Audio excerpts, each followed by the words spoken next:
क्योंकि ब्राह्मण के पास दोनों विद्याएं होनी चाहिए, शस्त्र की और शास्त्र की। केवल ब्राह्मण यदि शास्त्र को ही पकड़े रहेगा तो एक दिन वो आएगा कि शास्त्र पढ़ने लायक नहीं बचेगा। इसलिए प्रत्येक ब्राह्मण को चाहिए कि शस्त्र और शास्त्र दोनों विद्याओं का ज्ञान रखे। क्यों?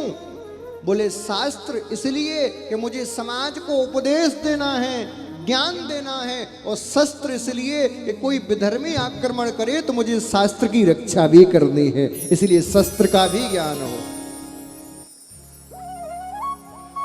एक हाथ में तलवार हो तो एक हाथ में भगवत गीता भी हो।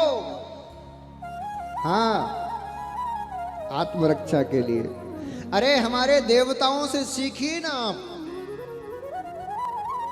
राम जी का एक हाथ आशीर्वाद देने के लिए उठा है तो दूसरे हाथ में धनुष भी है।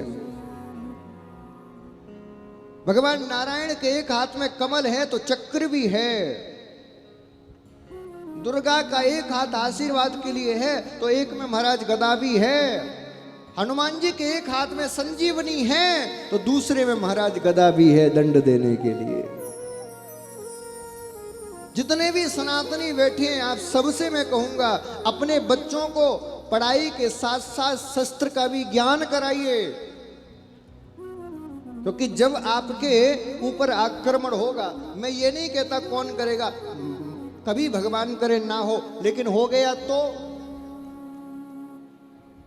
तुम कहोगे महाराज पुलिस तो है, फौज तो है, जब तुम ऐसी शिक्षा दोगे इनका क्या होगा।